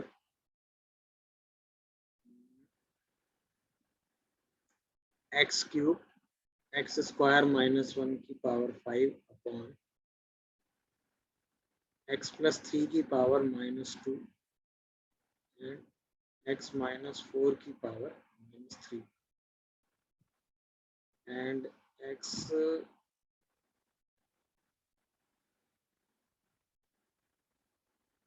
plus 1 की पावर माइनस 5 या माइनस 3 कर लो, बताओ क्विक। रख लिया। चलिए देखते हैं। तो भाई x cube into x minus 1 की पावर 5 और यहाँ पर बचेगा शायद एक्स प्लस 1 की पावर 2 क्या, Yes, बट sir. एक्स को आप माइनस 1 Yes, sir. ध्यान रखिएगा क्योंकि उसकी पावर निगेटिव था, और x प्लस 3 की power minus 2 and x minus 4 की पावर माइनस 3 और ये पॉजिटिव है। देख लो सब लोग। सबसे पहले 0 बनाएंगे, फिर 1 करेंगे और फिर माइनस 1 पे क्रॉस लगा देंगे क्योंकि माइनस 1 नहीं लेना, माइनस 3 पे भी क्रॉस लगा देंगे और 4 पे भी क्रॉस लगा देंगे। अच्छा, प्लस 4 की पावर साइन चेंज, 1 की power sign change, 0 sign change, minus 1 sign does not change, minus 3 sign change नहीं। दिख गया कि नहीं बताओ। अब वेव बना लो, पॉजिटिव वाला आंसर देना है। तो आंसर आया एक्स लाइज बिटवीन 0 से 1 और यूनियन 4 से इनफाइनाइट। ये था किसी का आंसर? Yes, sir. Yes, sir. Sir आ गया। Yes sir. 0 से 1, 4 से इनफाइनाइट, ये आंसर है। 0 और 1 दोनों पे क्लोज है। देख लीजिए, कोई डाउट आ रहा हो तो बताइए। आई डोंट थिंक सो कि डाउट होना चाहिए। No sir. पक्का?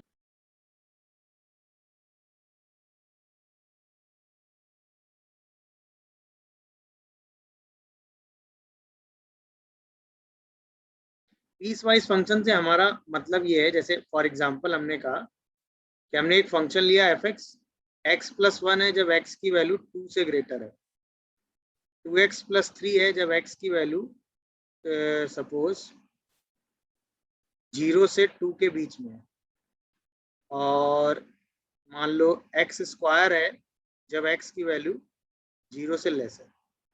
ऐसा एक फंक्शन हमारे सामने। तो क्या ये फंक्शन 3 पीस में बिहेव कर रहा है कि नहीं?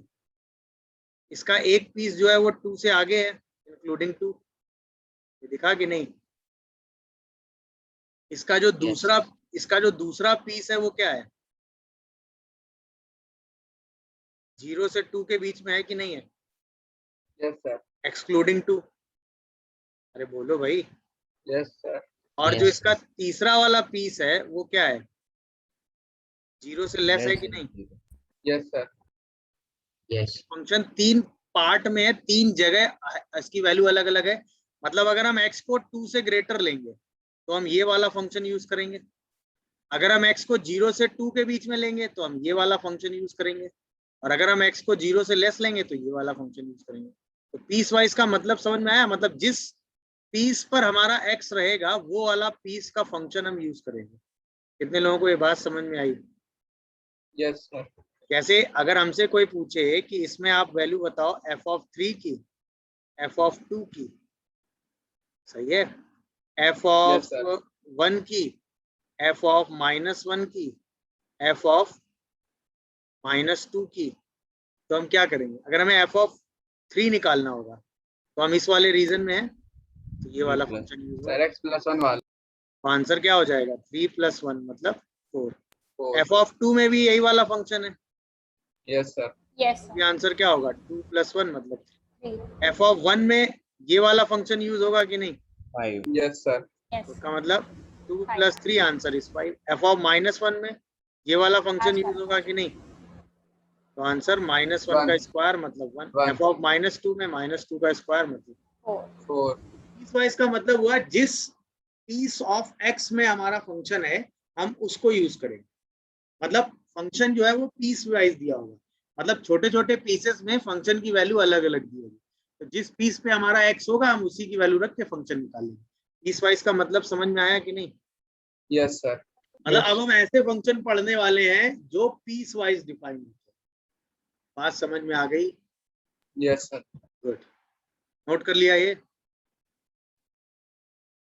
सर एक मिनट। सबसे पहला फंक्शन आता है, उसका नाम होता है मॉडुलस फंक्शन।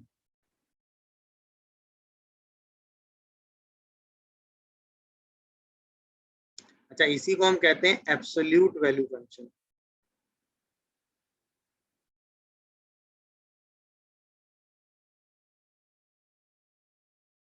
मतलब ये फंक्शन जो है वो एब्सोल्यूट वैल्यू पे बिहेव करता है, मतलब फंक्शन का आउटपुट हमेशा एक एब्सोल्यूट वैल्यू होती है। एब्सोल्यूट वैल्यू मतलब वैल्यू विदाउट साइन। तो फंक्शन होता है f x is equal to mod of x, और ये हमेशा वैल्यू विदाउट साइन देता है। विदाउट साइन क्यों देता है? क्योंकि अगर आप x को पॉजिटिव लेते हो तो आउटपुट x ही आता है, और अगर आप x को नेगेटिव लेते हो तो आउटपुट माइनस x आता है। जैसे फॉर एग्जांपल, जैसे मॉड ऑफ 3 निकालोगे तो 3 आएगा, बट जैसे आप मॉड ऑफ -5 निकालोगे तो आएगा -5, बट आउटपुट कितना आ जाएगा 5। इसका आउटपुट हमेशा पॉजिटिव ही आता है, क्योंकि अगर आप किसी नेगेटिव पे इसको आउटपुट लोगे तो ये माइनस मल्टीप्लाई कर देता है, तो आउटपुट हमेशा क्या बन जाता है? पॉजिटिव। तो पीस वाइज हो गया कि नहीं? अगर आप 0 के आगे हो तो x है, और 0 से पहले हो तो वैल्यू क्या है? -x। इसीलिए इसको पीस वाइज फंक्शन। तो इसकी डोमेन तो ऑल रियल हो गई कि नहीं? यस। और इसकी जो रेंज है वो सिर्फ रेंज में क्या आएगा? पॉजिटिव वैल्यू आएंगी 0 से इनफिनिटी। अच्छा, अगर आप इसको ग्राफ वाइज देखोगे तो अगर x को पॉजिटिव लोगे तो y equal to x line है कि नहीं है? बताओ। अगर x को नेगेटिव लोगे तो कौन सी लाइन है? y equal to -x। कितने लोगों को ये कहानी समझ में आई? बताओ। आ गई सर। एब्सोल्यूट वैल्यू का मतलब अगर x नेगेटिव है तो आंसर क्या हो गया? -x। अगर x पॉजिटिव है तो आंसर क्या हो गया? +x। कितने लोग ये बात समझ रहे हैं? सर इसमें मतलब वैल्यू हमेशा पॉजिटिव ही आएगी? हमेशा पॉजिटिव आएगा, आउटपुट कभी नेगेटिव नहीं है, क्योंकि जो नेगेटिव होगा वो माइनस मल्टीप्लाई करके क्या बना लेगा? पॉजिटिव। यानी हम ऐसे कहें कि अगर हम किसी फंक्शन f(x) में मॉड लगा दें तो हम कह सकते हैं कि ये आउटपुट f(x) देगा जब f(x) पूरा पूरा कैसा होगा? पॉजिटिव। ये -f(x) आउटपुट देगा जब ये वाला f(x) कैसा होगा? भाई कितने लोग ये बात समझे? भाई जब ये वाली पूरी चीज पॉजिटिव होगी तो आउटपुट में वही आ जाएगा, और जब ये पूरी चीज नेगेटिव होगी तो पूरे आउटपुट में क्या मल्टीप्लाई हो जाएगा? माइनस। ये बात समझ पाए कि नहीं ये बताओ? बोलो। Yes sir. इसको किसी किसी बुक में ऐसे भी लिख दिया जाता है कि अगर मॉड ऑफ f(x) के बराबर है, ऐसा कब होगा? जब आपका f(x) कैसा होगा भाई? पॉजिटिव। और अगर यही मॉड ऑफ f(x) -f(x) के बराबर है तो ऐसा कब होगा? <= जब f(x) क्या होगा? <= कुछ बुक्स में ये चीज ऐसे भी यूज होती है। आप कोई कुछ पूछना चाह रहा है, पहले वो पूछ ले फिर आगे। सर ये पूछ रहे हैं जो fx और -fx वाला केस बनेगा ये तो केवल डोमेन के लिए ही बनेगा, पॉजिटिव रेंज हमेशा ही पॉजिटिव आएगी। रेंज हमेशा पॉजिटिव आएगी। पॉजिटिव आएगी मतलब 0 से आएगी कि नहीं आएगी वो f(x) पे डिपेंड करेगा, बट रहेगी हमेशा पॉजिटिव। नेगेटिव रेंज में कोई एलिमेंट नहीं आएगा। ये सिर्फ तो ये जो -fx वाला केस है ये सिर्फ डोमेन के लिए है। कौन डोमेन के लिए? भी क्या मतलब? -f(x) मतलब उसकी वैल्यू माइनस मल्टीप्लाई कर रहे हैं तभी तो रेंज पॉजिटिव आ रही है। Yes sir. मतलब उसको मॉडुलस की वैल्यू हमेशा पॉजिटिव रहे इसलिए नेगेटिव पे माइनस मल्टीप्लाई कर दे रहे हैं, कहने का मतलब ये। यस सर ठीक है। मतलब मॉड ऑफ -5 आउटपुट तभी आएगा जब -5 में क्या मल्टीप्लाई होगा? -1। समझ गए कि नहीं? Yes sir. अच्छा, आप कॉमन सेंस से बताना, ऐसे समझो। मतलब हम ये कह सकते हैं ना, जहां पर ये 0 के बराबर हो रहा है उसके आगे बढ़ोगे तो पॉजिटिव होगा, पीछे चलोगे तो निगेटिव होगा। यही तो हो रहा है। जहां पर ये 0 हो रहा है x, उसके आगे पॉजिटिव है, इधर निगेटिव है। नहीं समझे मैं क्या बोला? नहीं समझे तो अब समझाता हूँ। देखो जैसे ये x-1 है फंक्शन, तो हम इसको ओपन करेंगे तो x-1 लिखेंगे जब x-1 पॉजिटिव होगा, और -x-1 लिखेंगे जब x-1 नेगेटिव होगा। कितने लोगों को ये बात समझ में आई? इसका मतलब हम कह सकते हैं x-1 जब x 1 से बड़ा है, और 1 - x जब x 1 से छोटा है। बोलो भाई। अब सोचो ये वाली चीज 1 पे क्या हो रही थी? 0। 1 पे क्या हो रही थी? 0। तो जहां पर ये 0 हो रही थी उसके आगे बढ़ोगे तो प्लस में था, और उसके पहले ये माइनस में था।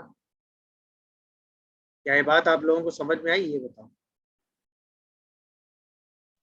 Yes sir. किसी को कोई डाउट आ रहा हो तो सर बताओ। रिपीट कर दीजिए सर, नहीं आई। जैसे क्या नहीं समझे बताओ, वही समझे। सर इस वाले में सर ये x -1 मतलब कि x -1 है, और ये sir x-1 is less than equal to 0। Yes sir. Good. चलिए मॉडुलस फंक्शन की प्रॉपर्टीज जब पढ़ेंगे तब की तब बात करेंगे। अभी इतना समझ गए मॉडुलस फंक्शन में? बोलो। यस। अगला जो फंक्शन हमें पढ़ना है वो है सिग्नम फंक्शन। नोट कर लिया था ना सबने? Yes. अगला पीस वाइज फंक्शन है सिग्नम फंक्शन। अगला सर। जो पीस, हाँ बोलो। सर ये सब पीस वाइज फंक्शन के टाइप्स हैं? हाँ मतलब पीस वाइज फंक्शन 4 तरीके के होते हैं, उनका डेफिनेशन है। ये 4 स्पेसिफिक पीस वाइज फंक्शन है। बाकी पीस वाइज फंक्शन तो बहुत सारे बना सकते हैं, but 4 specific piecewise function है जो आप देखेंगे। जैसे सिग्नम फंक्शन का मतलब होता है f(x) = sgn(x), जिसकी डेफिनेशन होती है mod x/x जब x 0 ना हो, और 0 जब x 0 हो। इसी डेफिनेशन को हम ओपन करेंगे तो 1 जब x पॉजिटिव हो, -1 जब x निगेटिव हो, और 0 जब x 0 हो। ये होता है सिग्नम फंक्शन। देखो कैसे। सिग्नम फंक्शन क्या होता है? mod x/x होता है जब x 0 नहीं है, क्योंकि डिनोमिनेटर 0 हो नहीं सकता। जब x 0 है तो उसकी वैल्यू 0 हो जाती है। ये डेफिनेशन हो गई। अब इससे आगे कैसे बढ़े? अभी आपने पढ़ा ना मॉड फंक्शन की डेफिनेशन क्या होती है। अगर x पॉजिटिव है तो mod x की जगह क्या लिखोगे? अगर x पॉजिटिव है तो mod x को क्या लिखते हो? Greater than 0. x greater than लिखते हो 0. ना? अबे mod x को x लिखते हो ना अगर x पॉजिटिव है तो। Yes sir. x/x क्या हो जाएगा? 1। 1 अगर x निगेटिव लोगे तो क्या होगा? mod x की जगह क्या लिखोगे?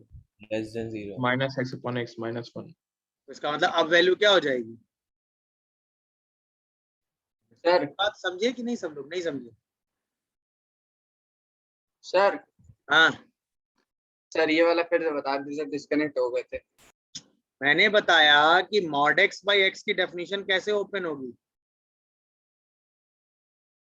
अगर आप x को पॉजिटिव लेंगे तो x/x आएगा, और अगर x को नेगेटिव लेंगे तो -x/x आएगा। Yes sir. ये डेफिनेशन 1 बनेगी, और ये क्या बनेगी? -1। वही लिखा है। और 0 पर वैल्यू किसके बराबर? Okay sir. अब समझे कि नहीं बात? Yes sir. गुड। इसका मतलब हम ये कह सकते हैं कि अगर x को हम पॉजिटिव ले रहे हैं तो y = 1 लाइन है कि नहीं है? बताओ। अगर हम x को नेगेटिव ले रहे हैं तो आउटपुट में हमेशा -1 आएगा, और अगर 0 ले रहे हैं तो आउटपुट हमेशा 0 आएगा। तो क्या आउटपुट में कितनी वैल्यू आएंगी? बताओ। आउटपुट में कितनी वैल्यू आएंगी? सर 1 से लेकर -4। सिर्फ 3 वैल्यू आएंगी ना, -1, 0 और 1। या तो आउटपुट हमेशा 1 आएगा, या आउटपुट हमेशा -1 आएगा, या आउटपुट क्या आएगा? 0. आउटपुट तो 3 ही आ रहे हैं ना। अच्छा डोमेन तो all real Yes, number sir. हो गया कि नहीं? Yes sir. तो इसका मतलब सिग्नम को हम कैसे समझें? सिग्नम को हम ऐसे समझ सकते हैं कि नहीं? अगर हम सिग्नम वाले बॉक्स के अंदर कोई पॉजिटिव क्वांटिटी डालें तो आउटपुट हमेशा क्या मिलेगा? 1। वन अगर हम इस x में कोई निगेटिव क्वांटिटी डालें तो आउटपुट क्या मिलेगा? माइनस और अगर हम इस x को 0 डालें तो आउटपुट क्या मिलेगा? 0 समझ गए कि नहीं? मतलब हम अगर आपसे ये कहें कि सिग्नम ऑफ fx है और ये fx वाला फंक्शन पॉजिटिव है तो आउटपुट क्या मिलेगा आपको? 1 अगर ये fx वाला फंक्शन नेगेटिव है तो आउटपुट क्या मिलेगा आपको? माइनस और अगर ये पूरा fx 0 है तो आउटपुट क्या मिलेगा आपको? 0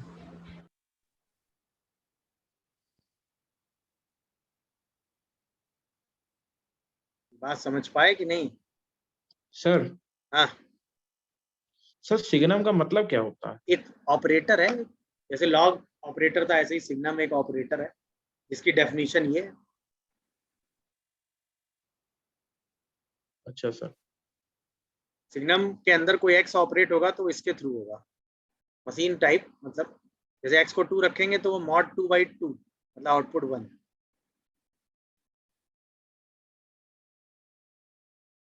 मतलब ये सिग्नम फंक्शन है जिसको पीस वाइज डिफाइन किया गया है। ठीक है, यस सर। अब सिग्नम के अंदर कोई पॉजिटिव क्वांटिटी इनपुट कराओगे तो आउटपुट हमेशा आपको 1 मिलेगा। जैसे एग्जांपल वाइज अगर मैं चलूं, मैं आपसे पूछूं सिग्नम ऑफ 3 की वैल्यू कितनी होगी? 1 गुड। सिग्नम ऑफ x² + 1 कितना होगा? 1 क्यों 1 होगा? तो पॉजिटिव है। x² + 1 हमेशा पॉजिटिव होता है, x कुछ भी ले लो। सिग्नम -5 कितना होगा? -1 समझ रहे हो कि नहीं? Yes sir. अच्छा, signum of yes sir. x - x² - 1 कितना होगा?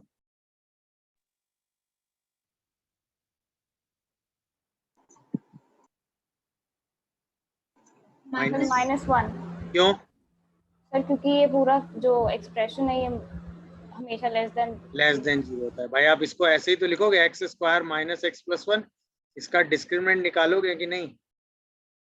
वो नेगेटिव आ जाएगा कि नहीं? तो हम कहेंगे ना कि x² - x + 1 हमेशा पॉजिटिव होगा, तो माइनस ऑफ x² - x + 1 हमेशा क्या होगा? नेगेटिव। अब ये हमेशा के लिए नेगेटिव है, इसका मतलब आउटपुट हमेशा -1 है।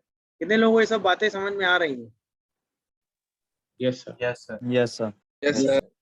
ये सब चीजें मैं आपको बता चुका हूँ वेवी कर्व के टाइम पे, याद है कि नहीं? Yes sir. तो सर मतलब लास्ट वाला एक बार बता दीजिए।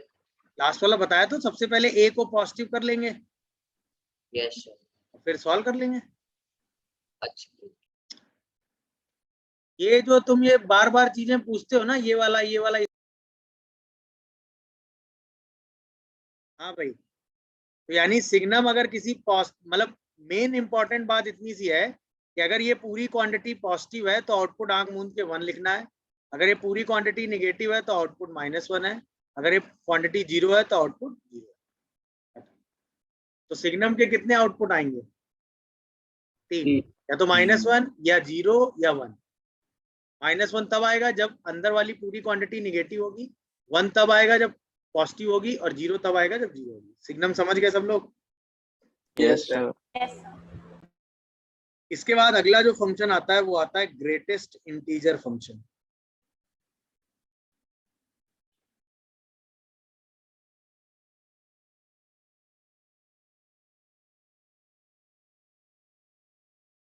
सही है, इसी को हम शॉर्ट फॉर्म में बोलते हैं GIF, या इसी को कहीं कहीं बोल दिया जाता है बॉक्स फंक्शन। अब इसका नाम ग्रेटेस्ट इंटीजर क्यों होता है, उसका भी लॉजिक है। इसको बॉक्स फंक्शन भी बोलते हैं। बॉक्स फंक्शन इसलिए बोलते हैं क्योंकि इसको लिखते हैं fx = box of x। सही है। अच्छा, बॉक्स ऑफ x का मतलब क्या होता है वो समझ लो तो बाकी चीजें समझ जाओगे। बॉक्स ऑफ x का मतलब होता है this value is equal to greatest integer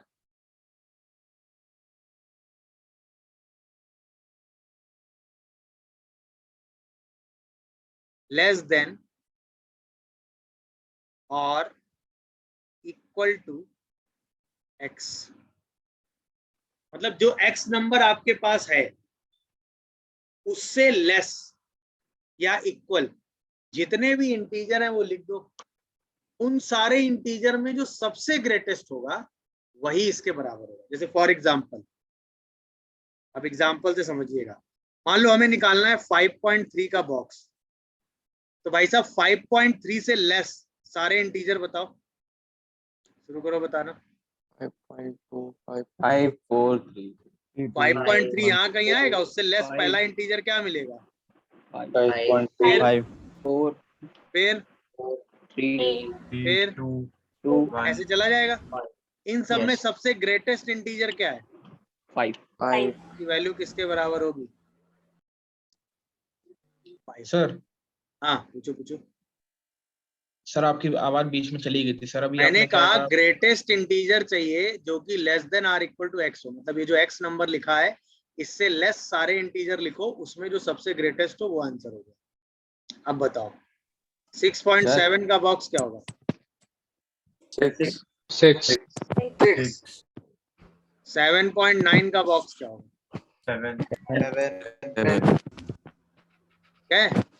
9.2 का बॉक्स क्या होगा? 9 -3.2 का बॉक्स क्या होगा? -3 -4। हाँ भाई सर। -4 होगा कि नहीं? यस सर -3.2 से लेस पहला इंटीजर क्या मिलेगा? -4, -4 फिर Yes, sir. -5, फिर Minus- -6। तो सबसे ग्रेटेस्ट इंटीजर -4 होगा कि नहीं? यस समझ पा रहे हो कि नहीं ये बात? यस सर और बताओ Yes, अच्छा, यस 0.3 का बॉक्स क्या होगा? 1 0। 0 0.3 से लेस पहला इंटीजर 0 नहीं मिलेगा। 0 यस सर चलो 5 का बॉक्स क्या होगा?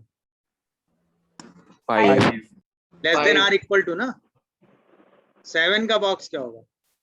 7 -2 का बॉक्स क्या होगा? -1 -2 या उससे लेस, तो पहला इंटीजर तो -2 ही हो गया ना। यस सर तो ये समझ में आया why it is called greatest integer. Yes sir अब उस x से लेस सारे Yes, इंटीजर sir. लिखो और उसमें सबसे ग्रेटेस्ट दिखा कि नहीं? यस सर अच्छा अब इस Sir, चीज को मैं, Yes, sir. हाँ अब हाँ कोई कुछ पूछ रहा है? सर अगर डेसिमल वाला नंबर नहीं हो तो वही नंबर ले लेते हैं। नहीं नहीं ऐसा नहीं, उससे लेस सारे नंबर ले लेंगे। अच्छा सर। डेफिनेशन पे जाओ और वैसे डेसिमल वाला ये सब फर्जी कॉन्सेप्ट ना जनरेट करो। डेफिनेशन है नंबर, अभी जो डेसिमल वाली चीज तुमने बोली उसका हम लॉजिक अभी अब दे रहे हैं तुमको। मान लो ये नंबर लाइन है 0 1 2 3, अभी ये लॉजिक इनके लिए है, यहाँ है आप, ठीक। अब आप यहां से चलना शुरू करते हैं, मतलब आप 0 से 1 के बीच में है, तो आपको ये वाला नंबर दिख रहा है 0, तो 0 से 1 के बीच का कोई भी नंबर होगा उसका बॉक्स हमेशा किसके बराबर होगा? 0 के। जी। मतलब Yes. आप ऐसे चलना शुरू करो, जो पीछे वाला नंबर है वही आपका आंसर है। कितने लोगों को ये बात समझ में आ रही है?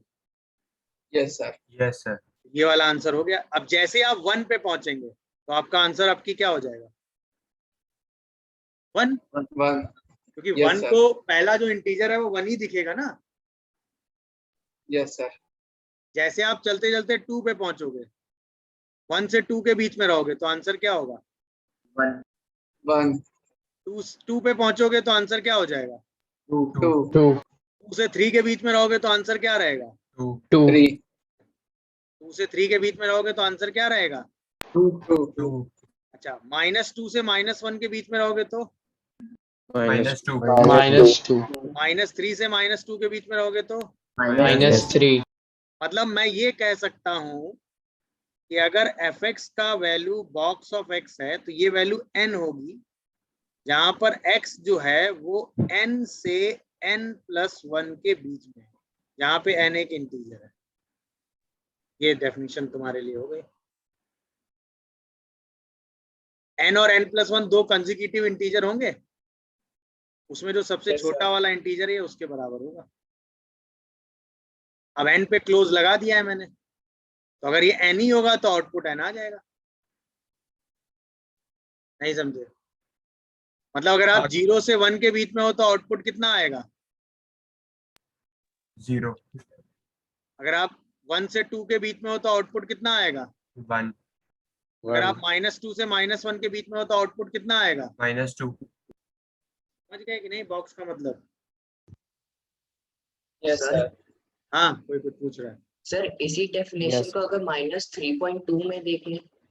हाँ, तो -3.2 किसके बीच में आ रहा है भाई?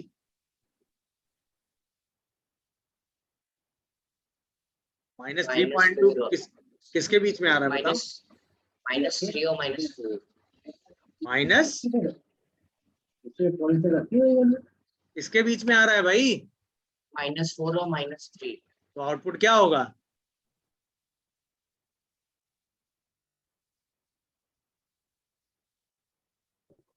आउटपुट क्या होगा भाई? -4 अरे कहाँ खो जाते हो भाई तुम?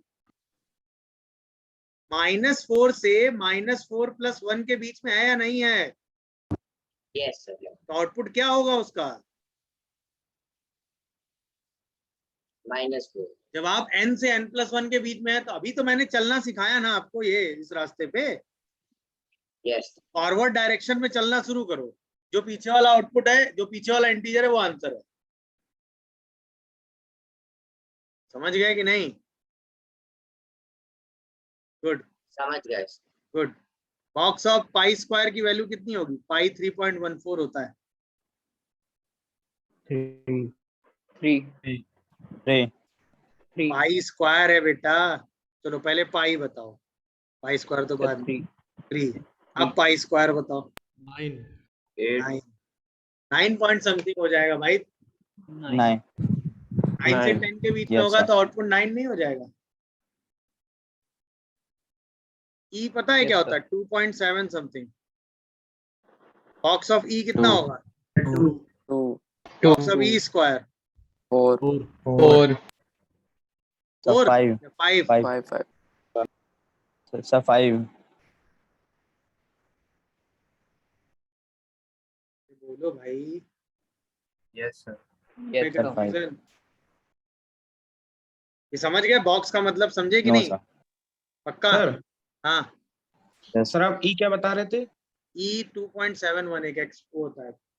अभी आप जब केमिस्ट्री पढ़े होंगे तो ई आया होगा, अभी तक आया कि नहीं? ई एक्सपोनेंशियल होता है, उसकी वैल्यू होती है जैसे पाई होता है वैसे ही होता है। एक कांस्टेंट होता है जिसकी वैल्यू 2.7 समथिंग होती है। चलो अब बताओ इस फंक्शन की डोमेन कितनी हो गई? All real. रेंज में सिर्फ क्या आ रहा है? इंटीजर। Integer.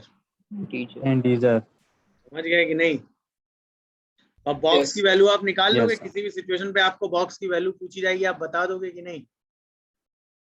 सॉरी हाँ भाई ये सही कर लेना। ई स्क्वायर का बॉक्स जो है वो 7 होता है, क्योंकि ई स्क्वायर की वैल्यू 7 पॉइंट समथिंग आ जाएगी। सही कह रहा है, क्योंकि 27 का स्क्वायर 729 होता है। ठीक, चलो समझ गए। चलिए बॉक्स का मतलब तो समझ में आ गया होगा। Yes, sir. Yes.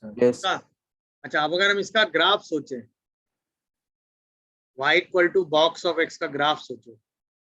x की अलग अलग वैल्यूज पे इसकी वैल्यू अलग अलग है। जब हम x को 0 से 1 लेते हैं तो ये आउटपुट में क्या देता है?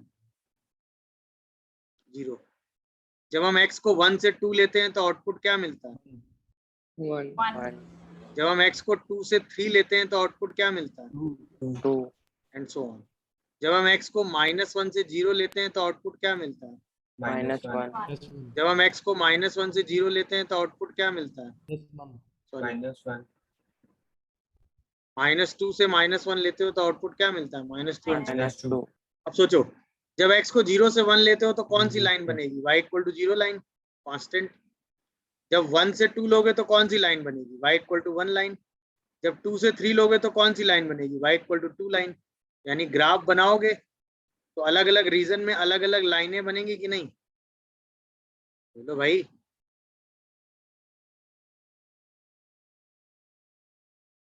तो 0 से 1 में कौन सी लाइन खींचोगे? 0 पे 0, 0 से 1 में y इक्वल टू 0 लाइन खींचोगे, और 1 पे वैल्यू कितनी हो जाएगी इसकी? 1। 1 से 2 में y इक्वल टू 1 लाइन खींचोगे कि नहीं? और 2 पे इसकी वैल्यू कितनी हो जाएगी? 2। y इक्वल टू 2 से 3 में y इक्वल टू 2 लाइन खींचोगे कि नहीं? और 3 पर वैल्यू कितनी हो जाएगी? 3। ये वैल्यू समझ में आ रही सबको कि नहीं, बताओ? Yes sir. कहीं डाउट आ रहा हो तो Yes, अपनी sir. बात रख देना तुरंत। अच्छा, -1 पे -1 होगा, और -1 से 0 में ये -1 होगा, देख लो।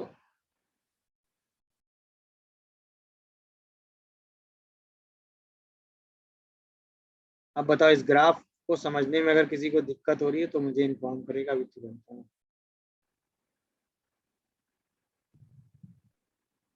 अलग अलग रीजन पे आपको अलग अलग लाइनें मिलती जाएंगी। ये y equal to 0 line, y equal to 1 line, y equal to 2 line, y equal to -1 line, y equal to -2 line, and so on. देखो आराम से, ये ग्राफ ड्रॉ करना समझ में आया सबको कि नहीं भाई? इसको रिप्रेजेंट करते हैं f(x) is equal to curly bracket x से। अच्छा, करली ब्रैकेट x का मतलब होता है x में से उस नंबर का इंटीजर यानी बॉक्स हटा दो, ये इसका मतलब हो गया। अब x वैल्यू आपको पता होगी, उसमें से उसके बॉक्स की वैल्यू हटा दोगे तो जो बचेगा वो फ्रैक्शन बचेगा। ठीक, इस फंक्शन की जो डोमेन होती है वो ऑल रियल होती है लाइक दिस, और जो इसकी रेंज होती है वो सिर्फ 0 से 1 होती है। अब इसको एक्सप्लेन करते हैं। जैसे फ्रैक्शनल का मतलब क्या हुआ, अगर हम एग्जांपल वाइज सोचना स्टार्ट करें तो जैसे आपको 3.2 का फ्रैक्शन बताना है। 3.2 का फ्रैक्शन क्या होगा? 3.2 में हम बॉक्स ऑफ 3.2 माइनस कर दें, है कि नहीं? इसका मतलब 3.2 में 3 माइनस कर दो, बचा क्या? 0.2। जैसे हमें 5.9 का फ्रैक्शन बताना है तो क्या होगा? 5.9 में 5.9 का बॉक्स माइनस करोगे, आंसर क्या आ जाएगा? 0.9। यहीं पे हमें -3.3 का फ्रैक्शन बताना है, क्या होगा? 0.7। क्यों? क्योंकि -3.3 में हम -3.3 का बॉक्स माइनस करेंगे, -3.3 में -3.3 का बॉक्स -4 होगा, और आउटपुट क्या आ जाएगा? 0. ये समझ में आया कि नहीं? अच्छा, और आओ। Yes sir. जैसे मैं आपसे पूछूं 4 का फ्रैक्शन क्या होगा, तो 4 में 4 का बॉक्स माइनस करोगे, 0। 4 - 4 0 आ जाएगा। तो देख रहे हो, फ्रैक्शन की वैल्यू हमेशा 0 से 1 के, फ्रैक्शन की वैल्यू हमेशा, फ्रैक्शन की वैल्यू हमेशा 0 से 1 के बीच में आ रही है कि नहीं आ रही है? Yes sir. Yes. और फ्रैक्शन का मतलब क्या हो गया? x में से क्या माइनस कर दिया? उसी का x का बॉक्स। तो बची हुई चीज फ्रैक्शन हो गई। डन हो गया? Yes sir. यस। इसकी डोमेन हो गई ऑल रियल, रेंज हो गई 0 से 1। देख लीजिए, कोई डाउट आ रहा हो तो बताइए। No sir. No sir. No sir. अच्छा, इसका मतलब हम क्या बोल सकते हैं कि फ्रैक्शनल पार्ट ऑफ x को आप x minus box of x लिखते हैं। इसका मतलब हम किसी भी नंबर को लिख सकते हैं उसका इंटीजर पार्ट प्लस उसका फ्रैक्शन पार्ट। ये बात सबको समझ में आती है कि नहीं? Yes sir. ये तो होना भी चाहिए था। Yes, sir. जैसे फॉर एग्जांपल आपने एक नंबर लिया 7.9, तो आप इसको 7 + 0.9 तो ही लिखते हैं। Yes sir. ये हो Yes, गया sir. उसका इंटीजर पार्ट, ये हो गया उसका फ्रैक्शन पार्ट। जैसे आपने नंबर लिया -3.2, तो आप इसको -4 + 0.80 तो लिखते हैं। यस। ये हो गया Yes, उसका बॉक्स और ये हो गया उसका फ्रैक्शन। नहीं आया समझ में? समझ गया सर। आगे. पक्का? Yes sir. Yes, sir. अब अगर हम इसका ग्राफ देखें तो y equal to fractional part of x मतलब x minus box of x चाहिए। तो बॉक्स ऑफ x तो रीजन वाइज चलेगा। अगर हम x की वैल्यू 0 से 1 लेंगे तो क्या होगा? ये x माइनस, अगर हम x की वैल्यू 1 से 2 लेंगे तो x में से क्या माइनस हो जाएगा? 1। अगर हम x की वैल्यू 2 से 3 लेंगे एक्स एक्स माइनस में टू। क्या माइनस हो x जाएगा? minus 2 2 ऐसे चला जाएगा। अगर हम x की वैल्यू -1 से 0 लेंगे तो x का -1 plus x + 1 हो जाएगा। yes अगर हम x की वैल्यू -2 से -1 लेंगे तो plus 2 यानी हमें जब x को 0 से 1 लेना है तो कौन सी लाइन बनानी है? y = x। जब हम 1 से 2 लेंगे तो कौन सी लाइन बनाएंगे? y = x - 1। जब हम 2 से 3 लेंगे तो कौन सी लाइन बनाएंगे? x - 2 and so on. अब ग्राफ आराम से बना लो। सबसे पहले 0 से 1 लो, 1 से 2, 2 से 3, -1 से 0, -2 से -1। तो सबसे पहले 0 से 1 में कौन सी लाइन बनेगी? y = x लाइन बनेगी? हाँ या ना? 1 से 2 में कौन सी लाइन बनेगी? x + 1 बनेगी। 2 से 3 में कौन सी लाइन बनेगी? x + 2 बनेगी कि नहीं बताओ? -1 से 0 में कौन सी लाइन बनेगी? x + 1। -2 से 0 में कौन सी लाइन बनेगी? समझ में आ रहा है मैं क्या लिख रहा हूँ?